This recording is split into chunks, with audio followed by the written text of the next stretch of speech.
학원에서 보는 매 단원평가 같은 경우에는 그때 배운 걸 그때 확인하는 거기 때문에 정확하게 우리 아이의 수준을 파악하기는 좀 힘들 수 있어요. 물론 많이 안 되는 아이들은 단원평가 자체의 성적도 나오지 않겠지만, 어떤 친구들은 그 암기 쪽에 능한 문과형 아이들이라고 할 수 있는 아이들을 보면 그 단원이 진행됐을 때는 굉장히 잘하는 편이거든요. 근데 그게 한 달 혹은 뭐 한 2, 3주만 지나고 다시 평가를 봐도 잘 안 되어 있는 부분들이 있어요. 그거는 개념이 잘 안 되어 있다고 판단할 수 있는 부분이어서, 학원에서 그 평가를 보는 것들은 거의 아마 그때그때 한 수업에 대한 결과물일 거고, 간혹 뭐 진단평가라든지 아니면 월말고사, 뭐 월말평가 이렇게 보는 것들은 전체를 이제 통틀어서 보는 거니까 그건 조금 변별력이 있지만, 단원평가의 이해만 가지고 우리 아이는 지금 잘하고 있구나 아니구나를 판단하는 건 좀 어려울 수 있다라는 생각이 듭니다. 무엇보다 지금 가져야 되는 마음은 옆집 아이는 진도를 어디까지 나가는데 우리도 빨리 나가야 된다라는 게 아니라, 뭘 하더라도 제대로 할 수 있는 것들, 그것들을 좀 준비를 해 주시면 좋을 것 같고요. 그리고 어려운 문제를 푼다고 해서 그 아이 수준이 같이 올라가는 건 아니고, 지난 시간에도 얘기했던 비고치기의 비계 설정이라는 건 내가 할 수 있는 영역에서 조금 더 손 닿으면 뻗칠 수 있는 그 정도 영역이 되었을 때 학습 효과가 있다라고 하거든요. 그래서 교재를 무조건 다른 사람 시선에서 맞추는 게 아니라 내 아이 수준에서 맞추는 게 필요로 하고, 그리고 그 아주 중상위권 아이들이, 아주 상위권 아이들이 아니라면 한 번 강의를 들었다고 해서 그걸 다 습득했다라고 생각하시면 안 될 것 같아요. 그리고 학원 수업을 2번 들었다고 해서 또 완벽히 되는 것도 아니고, 아이들마다 저마다 다른 특징이 있기 때문에 그런 것들은 처음에는 부모님께서 가이드라인을 좀 해주셔야 돼요. 네가 어느 정도 알고 있는지를 스스로 판단하기 어려울 수 있는 거니까, 부모님께서 요 정도 되면 될 것 같다, 아니다 라는 거를 알아봐 주셔야 되는 것 같은데, 제가 만약에 입장 바꿔서, 저는 영어에 대해서 거의 모르잖아요. 근데 누군가 저한테 아이 영어의 수준이 어느 정도인지 부모님이 아셔야 됩니다 라고 얘기를 하면 제가 굉장히 좀 막막할 것 같긴 해요. 그래서 만약에 수학에 대해서 잘 모르시는 분이라면 아마 아이를 지도하시는 선생님은 잘 알고 계실 거예요. 그리고 솔직하게 말씀을 드려야 될 것 같아요. 그냥 선생님 우리 아이 잘하고 있나요? 라고 물었을 때 학원 선생님들은 이제 생각을 하시는 거죠. 이 부모님이 어떻게 혹시나 아이 정확한 수준에 대해서 상처받지는 않을까, 그런 것들도 굉장히 좀 조심스럽고 하니까 그냥 부모님께서 먼저 말씀을 해주셔야 될 것 같아요.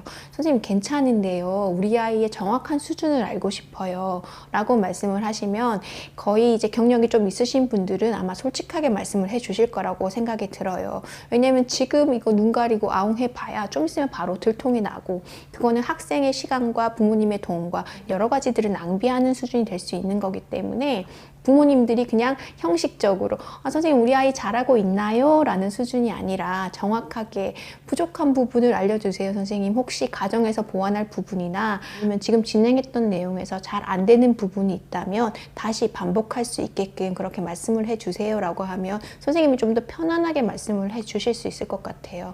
저도 굉장히 솔직하게 말씀을 드리고 싶은데 부모님의 기대치가 너무 높다 보면 말씀드리기가 좀 주저스럽긴 하더라고요.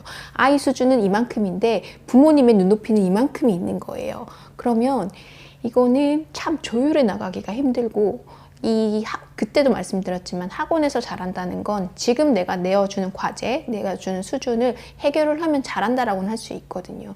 근데 내가 이 아이의 긴 로드맵을 가지고 책임진다라고 생각을 하면 이 순간에 잘한다는 말을 할 수 없을 것 같은 생각이 드는데, 부모님의 눈높이가 어떤지를 몰라서 함부로 말씀드리긴 좀 곤란하더라고요.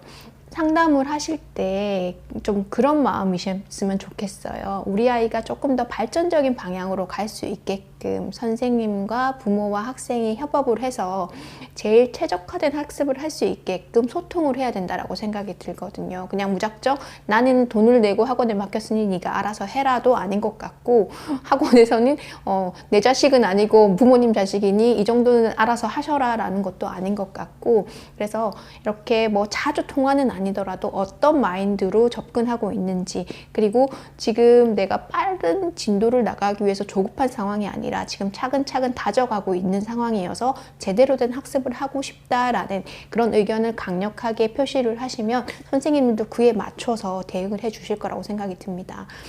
이렇게 이런저런 얘기를 하다 보니까 굉장히 길어졌는데 학원은 그런 것 같아요. 어떻게 활용하면 굉장히 유익한 것일 수도 있고 잘못 이용을 해서 그냥 이게 일종의 서비스 사업이라고 생각을 해서 그냥 내가 필요한 과정 듣고 빠진다라고 하면 굉장히 삭막하기도 하고 아이들 발전에 있어서도 조금 더디지 않나라는 생각이 들거든요. 그래서 물론 저희도 돈 받고 가르치는 거기 때문에 어느 정도 뭐 서비스 차원의 일은 할 수 있다라고 보실 수도 있지만 일단 가능하면 저는 이왕 하는 일, 보람된 일을 하고 싶거든요. 그러면 아이들한테 도움이 되고 조금 더 발전적인 방향으로 못하는 애들을 다 잘하게 확 그렇게 막 상향하고 하시지는 않지만 지금 가지고 있는 수준보다는 조금 높게 그리고 아이의 자존감이나 이런 것들을 채워갈 수 있게 도와줄 수 있었으면 좋겠다는 생각이 들거든요.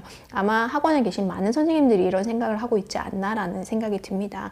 부모님들도 이런 생각을 많으실 텐데 서로 소통이 없다 보니까 어떤 포지션에서 말씀을 드려야 되나 서로 망설여지고 있을 것 같거든요. 그러려면 먼저 부모님들이 오픈 마인드로 저는 선생님 어떤 상황도 받아들일 수 있고 우리 아이에 대해서 정확히 판단해 주시고 필요한 부분을 조언을 해주시면 따르겠다 라는 의사표시를 하시면 아이의 학원을 활용하는 데 조금 더 효과적이지 않을까라는 생각이 듭니다.